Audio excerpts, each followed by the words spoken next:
for Arsenal, it was so nearly extremely nervy for them because they went down to 10 men in that game. And I think if you cut a montage of all the commentators who were working on that game around the world, the tone of surprise in their voice when that was given as a red card sort of tells its own story there, although PGMOL have said that they support the decision. Of course they will. You know what I mean? We're talking about an organisation who, for me, it's a dangerous mix. You know what I was going to say, Kels, with this? When that happened, Kels, I said, that's a good yellow to take, you know what I mean? Because when you look at it, he's gone in sideways. It's cynical, right? It's cynical. He's gone in sideways, and yes, his boot is caught there. That for me is a yellow card. I couldn't understand it, and like you said, in unison, all the commentators around the world went, "What? Oh, he's been sent off." People thought that he got a yellow before, right? Now, if he got a yellow before, you probably wouldn't be able to argue. But for that to be a red card is absolutely ludicrous. And it's definitely worth talking about. Before we do that, though, it's also worth reflecting on what PGMOL have said, because Michael Oliver has been subject to some really awful online abuse, and PGMOL have spoken out in support of that, saying they're appalled by the threats and abuse. No official should be subject to any form of abuse, let alone the abhorrent attacks aimed at Michael and his family over the past 24 hours. They've put the police in touch with that. They are investigating it. Of course, the support for Michael Oliver. And as they say, sadly, it's not the first time a match official has been forced to deal with threats in recent times. This is not about a personal attack on Michael Oliver, but and we would unilaterally condemn any kind of abuse, let alone the kind of abuse that him and his family have been getting for that. But that doesn't mean that we can't look at the decision. Thank you, and that's where it's come from. What we've seen here is a referee that's made the kind of mistake that people have gone, no, especially with Arsenal. Arsenal fans have got every right to feel, why are we still getting Michael Oliver on our games? There's 8 sending-offs that Arsenal have had, and a couple of them you have to think to yourself, probably will never see those sending-offs again. You can't talk about conspiracy. You can't go down that route about No. Let me finish. Okay. The fact is, why can't you go down that route? It's their facts for everyone to see. On that you know what? He's had 47 games to see. He's not sent off one player. How many of those Arsenal red cards were red cards? Yeah, but the thing is that. But that's relevant because red cards? you can look at the Lewis. I don't think Lewis Skelly, and you can say right, fine. I think you go back to Martinelli against Wolves. He got booked in the same incident. But again, that was the two yellows, was it? You look at Declan Rice's one. You look at Saliba's one. But they were all by the letter of the law, correct? What I'll say about this game, though, is when you look specifically at this game, because that point there is a point that I think a lot of Arsenal fan base will really home into. But if you look at the game itself, you look at the Gomez decision, you look at the Lewis Skelly decision, and it's like even in the same game, we're not having any parity in anything that's going on. And I think that is the major issue. And we can talk about, the technology that's been brought in. There is an issue with officiating. And I think it's been brewing for so long now that there's just this real resentment towards everything that happens. We've seen... Do you think there's less understanding because there is the assistance of VAR now? Do you think that we're less likely to say, do you know what, the ref either hasn't seen it or hasn't seen it properly, or he's missed it, or he's made a... But this is the issue. So now, so a wise man once said that gone. VAR is like CCTV. It's like, it's black and white, it just tells you what happened. So then when you go to it and you see it and it's like, well, why is this the decision? And then it becomes, it's the letter of the law. And I think that phrasing and how it's utilised, and I think it rounds people up the wrong way. We've seen that sort of challenge happen in the Premier League since its inception. We know what a tactical foul is. It's a cynical tactical foul. We see loads of tactical fouls not receive yellow cards. We definitely don't see them get red cards, especially if you're not in a yellow. So I think it's very confusing for people. And I think in many ways, we're very fortunate that Arsenal did get the result, because if they didn't, the ramifications for the league, this conversation would have... The only thing I would say in Michael Oliver's support is we are all human, he's a human being, he makes mistakes. But the VAR, as you rightly says, it's black and white, sees it and goes, Michael, just hang on a second, you might want to take another look at it. It's such a big moment, it's the first half, Arsenal are away from home, this is a key moment of the game. Just take yourself 30 seconds across the screen, and if you're still happy with the decision, if you still think it's a red, then he goes off. So I think VAR should step up to the plate on Saturday. They didn't. They have to believe that it's a big enough incident, that the other thing, Kelly, is a big enough mistake to send them. Because Michael Oliver's regarded, and Wright might disagree, as one of the best referees in the Premier League. the guy in VR, I'm not sure who was in VR the weekend. Darren England might be like, well, I can't tell Michael Oliver's got that wrong. Well, then they've got the wrong people in the job. But then he should be strong enough to say, just have a quick look. We don't know that was the case. But I think, do any of the three of you think that was a red card? No. It's not. No, it wasn't. It was a yellow card. And when he done it, Kels, I said, good yellow, take one for the team. Yeah. So when he went off again, I said it's not going to make any difference because there will be no accountability for it. They'll twist it with the words that they use, the PGMOL, and say, well, it's the letter of the law, and then you have to take it again. But when it happens as often as it happens with Arsenal and the fans, you can understand. Of course, they're going to feel aggrieved by it. They're going to feel like, why is it always us, and why are we still getting this guy on our games? But every set of fans, if you go online and look on any forum, on any platform, any social media platform, every set of fans thinks it's just us. We are worse hit by decisions than any other team in the Premier League. Let me check this one. Yeah, who's the ref? It's got a time code. And they've all got one or two refs that they absolutely hate them. I don't want him. Yeah. But we know that the thing is the accountability, Kels. Like even with me, I'm just critiquing that decision. I cannot understand how he sent him off for that. I understand the accountability, but I think for me, what probably is worse for fans or just anyone is how the letter of law justification is then used to support it. So if in this situation, it's the studs above the ankle. If you say that out of context, of course you're going to say, well, if your stud's above the ankle, he's probably done him, yeah. But if you look at the context of what football is, and I think that's why it's so dangerous, we're watching football. It's not.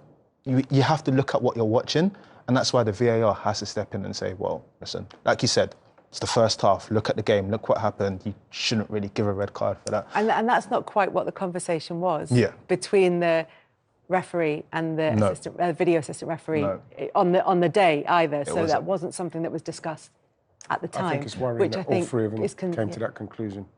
For that particular foul, when you can watch it back. I know what you said as well when we were talking, Shay, to slow it down. Maybe they shouldn't slow it down so much because, it looks even worse. But when you slow that down, it doesn't look like, he's trying to do him to stop him. He's trying to trip him up.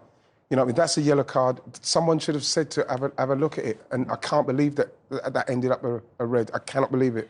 But as you said, it helps a little bit that Arsenal managed to go on and take all 3 points anyway in the game with Ricardo Calafiori's goal. Well, yeah, it was a very good goal and a goal that was needed because if I'm going to be totally honest, Kels, with everything that's gone on, I'm quite pleased that Arsenal won because what we're seeing obviously is unacceptable.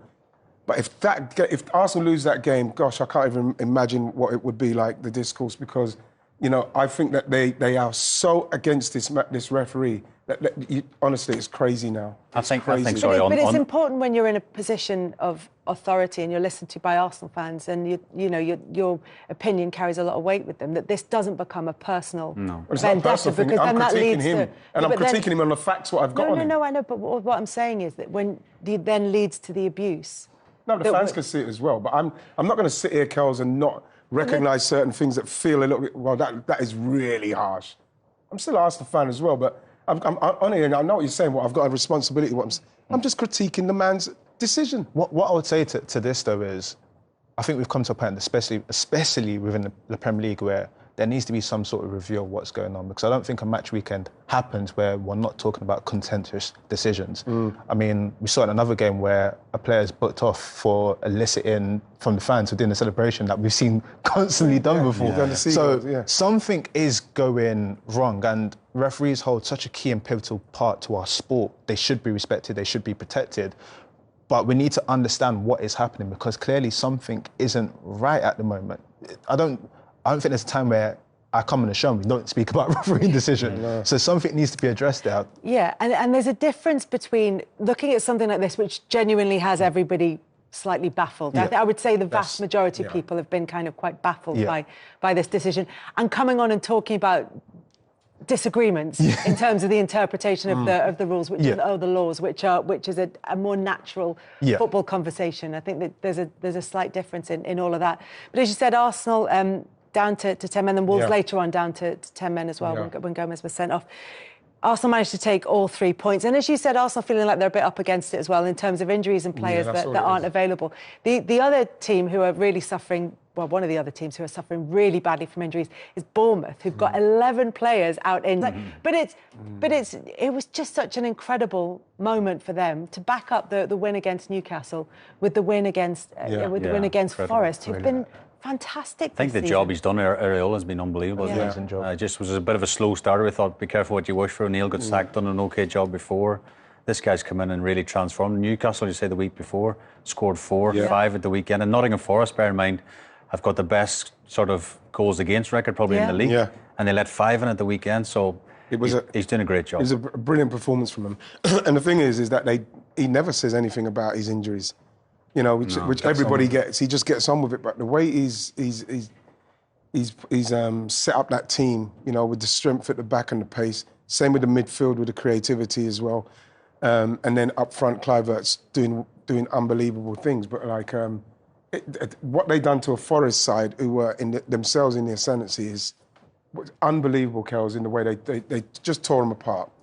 And you know what? From Forest's point of view, that is the kind of result where you sit back and think, right, let's not get carried away with ourselves here. You know, we're now shopping in that supermarket, and it's a bit more expensive. It's going to be we've got to watch ourselves here, and that's what Bournemouth done. Gave them a reminder, Kells, that when you're up here, we're coming for you because they are a team that you should go for because Forest are dangerous, and that will make them. That'd be a brilliant reset for them rather than a narrow loss, a 5-0 loss. I think Nuno will be able to say, sit down, everybody, listen, this is what happens, we need to regroup. I think it's a good time for them to get that 5-0 hammering. Yeah. I like it, really. Because they're now 3 points behind Arsenal. but look, it was a great moment for Bournemouth as well. And one of the other things it shows is how important the recruitment has been because they've got players to come in and cover for those 11 injuries that they have. Spurs not coping anywhere near. This is the Football Show. It's a huge win for Arsenal on Saturday, despite that red card drama, as we discussed on Ref Watch. Mikel Arteta's side got a 1-0 win at Wolves, thanks to Ricardo Calafiori's goal. So did this feel like real character and resilience shown by Arsenal? Yeah, I think that's what they had to show. It was an important win with, obviously, Liverpool winning as well, so it's a case of trying to just stay within that title race. They obviously had to reshuffle a little bit at half-time, Calafiori coming on, and you just think obviously the injuries that they've got has certainly had the impact, and he's had to try and find ways of getting goals from different areas, and the fact that there was no Ødegaard in this one as well, going down to 10 men. So there was lots of things against them, but the fact that they managed to go on and get those 3 points, it was certainly key. Yeah, I might give them the confidence. We said Manchester City coming up there. Trip to Girona on Wednesday too. I mean, these are exciting times if you're there or thereabouts, Stephen. Yeah, they are. It was a really big result. When you go to teams who are fighting down the bottom and they're scrapping for their lives, it's not easy. Because there's a sense of, well, that you should go there and win, and you should go there and win comfortably. And with everything that went on in the game, obviously the sending off, it became a lot more difficult for them. But they dug in, they showed the resilience. The thing with this Arsenal team is, and we've seen it before, we know they can defend. We know that they can hold, they can stay strong. But staying within that shape and then being able to break out of it is very difficult to do at times. But they did that exceptionally well. Very, very positive result for Arsenal. And you could sense the relief at the end of the game from not only the staff but the players as well. So it could be big for them. Yep. I'll stay with you, Stephen, because I'm sure during your playing career you were told that you must get into double figures for goals. That's what you're there for. In my career. in the whole stretch. Yeah. Calafiori with the winner, and we've often talked about this lack of striking. Arsenal need a number 9. But the defenders are chipping in, aren't they? That goal meant that their defenders have scored more than any other team in the league with 8. Yes, their set pieces have been most probably a major part of that. But scoring a goal in open play like that is key, isn't it? Yeah, I wasn't allowed past the halfway line, Rob. I got a nosebleed if I went past that far. But do you know what I really liked about it? The confidence to take it first time, because that's not an easy opportunity to take. That is someone who trusts themselves, who wants to take that chance. I think the good thing is as well, he kept it low. If it goes across and it ricochets off someone else and goes in, you've done everything right in that situation. But again, I go back to where you are in the game and how you're playing. To push your fullbacks that high up in the game, late on, trying to get a winner, tells you everything. I think it was almost a feeling of, we've got to go for this, we need to win this game, and you've got to have bravery within your team as well. So, yeah, I could have learnt a thing or two, couldn't I, getting forward. I could just imagine you winning the Golden Boot. No. At least one of us can. Kai Havertz had scored in his last 2 games. I think it's fair to say, Sue, though, unfortunately for him, he missed some big chances in this one. What have we got? We got a week and about 10 and a half hours left in the transfer window. What are they going to do? I think Mikel Arteta has said that they are actively looking for more attacking options. I think the injuries to the players that they've had injured is bound to accelerate that process, but it's just always difficult in January. We speak about, will they be overpriced? Will they be the right sort of player? You've got to bring in a player that's going to add to your squad and make it better, not just a squad player. So, yeah, it's been a debate for a long period of time, hasn't it? Do Arsenal need that out-and-out number 9? We know that Mikel Arteta likes to share the goals around, whether it's defenders, whether it's midfielders, chipping in, whether it's set pieces. But you just feel with the injuries that they've got to those attacking options, they'll certainly be looking. If they don't sign anyone of significance, I mean, they could sign a young player from wherever, of significance, what does that tell us about their title aspirations? I don't think it tells you too much. I think it just tells you that they can't find the right fit for the team. And Mikel Arteta has stated that he won't just bring anyone in. If it improves the squad, if it makes them better and he's the right fit, then they'll bring it in if they can do the deal. You can't just go and buy a player for the sake of buying a player. It's got to stack up. The money's got to be right. Everything's got to be right. The personality profile. People often throw names about a player and you go, OK, so what does he do in his private life? Look, people love throwing names out. What does he do? I don't know. So how will he settle on this in this country? Well, I don't know that. So how do you think he's just going to suddenly sign for Arsenal or sign for Man City, or Liverpool, whoever? There's so much work that goes into being done here. This is let's just throw a figure out. So £50 million player, it's not just £50 million that you're signing that player for. You are then going to spend probably £50 to £100 million on wages. Do you think they just go, he scored 20 goals in the Bundesliga last year or 20 goals in La Liga, let's just go and sign him off a whim? They don't do that. They do the homework. The homework's done for 7-8 years on a player. They are now looking, clubs, at 15-year-olds round the world, and they are going to monitor them up until the 22, 23. What's the progress been? Where have they been at? This isn't just we go out and sign anyone. So if he's not right, if they can't get him for the right price, deals will not get done. It's too much of a risk these days in football.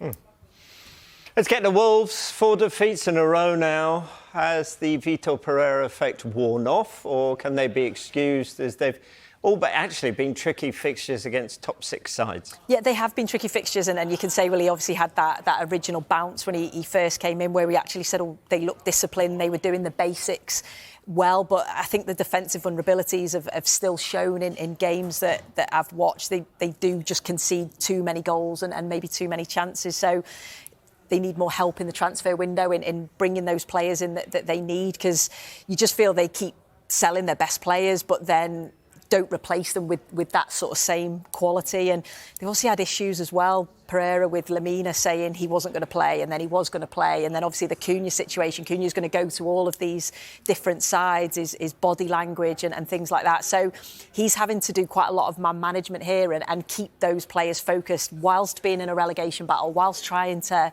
keep themselves up. So it's been quite difficult, I think, for him. Well, let's pick up on one of those, and that's Matheus Cunha there. Because the speculation around his future has not just been limited to newspapers, to social media. It's actually been fueled in some ways by his contract situation, and also the quotes coming out of Vitor Pereira after the Chelsea game. So what do you make of that? Arsenal, Villa, Forest, among 5 Premier League clubs that could be interested in signing him. But Jurgen Strand-Larsen getting an injury, does that impact that? How do you see the way forward? I think the only way they sell him is if they got a replacement, or 2 or 3 replacements, and they're going to strengthen the team. I think if they sell him and they don't bring anyone in, I think it tells you where the ownership is and where they think the club is at the moment. And effectively, if you sell your best player within the January transfer window, I think they go down. I think they're very close to going down anyway, because it shows a lack of ambition from the club. I think it's a tough one for the player, because he obviously will want to stay and not leave his teammates. But then if he's given an opportunity to then go and fight for a league title or Champions League places, it's a very, very tricky situation for the player. The contract situation has brought everything to life and shown where he's at, but he's got a tough decision to make, really tough decision to make. And the thing is as well, don't forget, people will say, oh, you shouldn't leave Wolves where they are. Football clubs aren't loyal. If they want you out at some point and you're not playing well, they'll get rid of you. So people often talk about loyalty within the game. The loyalty doesn't exist that much anymore within a game. There's very few who stay the long term at one club for a full term of their career. He'll move on at some point. It's just as and when. Right. I think the interview might have been very different if Arsenal hadn't won that game. Oh, that's... And our friend Chris Foy is with us here, of course, as he knew would be. I think it's quite unusual when there's such a controversial decision that there aren't actually, by and large, 2 camps. I'm sure there are some people who say, yes, absolutely, it was a red card. But I think it would be fair to say that the vast majority of people within football, former players, pundits, journalists, are like, they really don't understand why that was a red card. Do you understand that viewpoint? I do, yeah. and I think, to start off the conversation, my personal view is I don't think it was a red card, but I wasn't in the heat of battle. I wasn't in a high-octane football pitch where Michael Oliver was, and he made a decision on what he saw at the time. And obviously the decision was checked by the VAR, which stood, and obviously it was a red card. Well, let's come to VAR, because that's a separate issue altogether here. So you can't be sent off just because it's cynical, and you can't be sent off just because you made no attempt to play the ball. It has to be excessive force, seriously endangering an opponent. Is it really coming into any of that category? It's termed a serious foul play, and I think what Michael Oliver does, he actually sees the studs of Lewis Skelly, make contact with the shin of Doherty. He's in a pretty good position, the referee. He sees that. He sees the boot go down the shin onto the boot. And he's saying to himself, I know what I've seen. He's run it through his man, and he's gone for a red card because he felt it was excessive force and it endangered the safety of the Wolves player. And then he showed the red card, obviously, and sent him off. Chris, will he look back at that and go, I got it wrong? Or do you think he'll stick to what he's done? What the decision he's made? Well, the big thing now with referees is they've never been more accountable. And at the match, at that game, there'll be a match delegate who's an ex-former player or administrator from football, and they will look at that and he will review his performance and look at it. I think the big thing is with it, when you mentioned the VAR will have looked, and Michael would have said he's caught him on the shin, he's gone down, he's caught him on the boot, it's followed through, it's a red card. And what he said, the pictures don't really paint much of a different picture to what he said. But I think what this does is, what this does is, I think the speed is there. Yeah. I don't think the intensity is there, and I don't think it's excessive force. I mean... He hasn't raked him, has he? No, I mean, in my opinion, what I think this is, you can see they catch him on the shin, it continues down onto the boot, and I think what this is a real cynical foul. Oh, 100%. And what it does is, because he's travelling at pace as well, it stops that promising attack, because quite clearly the Wolves player would have been away, and the intention was to foul him, which he did. What do you think, Owen? No, I was just going to say, Michael Oliver's obviously made a mistake. Yeah, it can happen, right? Like players, people make mistakes. He saw it in real time, he thought, it was a red, whatever. That's what VAR is there for. Mm-hmm. Even if the VAR didn't think, he could have said to Michael, couldn't he? Michael, go have a look at the screen quick. Maybe go check it out for yourself. I don't want to overrule you because I don't want to undermine you, maybe. I don't know if they think like that. But just go look at the monitor. I'm sure he would have overturned it himself, wouldn't he, Michael? Well, what you have to do is you've got to decide as a VAR that the referee has made what they call a clear and obvious error. What we're talking about here is a howler. That decision where everybody thinks, it's completely wrong, but... And that's the point. Everybody does think it's completely wrong. So it's built up a picture, to be blunt, Chris, of a VAR who is, I'm going to use the word, intimidated, not like a Sopranos way, intimidated by Michael Oliver's presence as our lead and stature as our leading referee. Oh, I can't tell Michael Oliver what to do. Whereas that's the whole point of VAR. As Owen says, Michael, I think you should go and have a look at it. Now, if Michael Oliver goes to have a look and goes, no, I'm sticking with the red, that's Michael Oliver's business. But the whole point is he hasn't even told him to go and have a look. Everyone's going, well, what is the point of VAR then? Well, what's happened is Michael's made his decision on what he's seen. He's actually said, I've seen this. The VAR's looked at it and thought, well, I concur with what he's seen. I don't think that is a howler.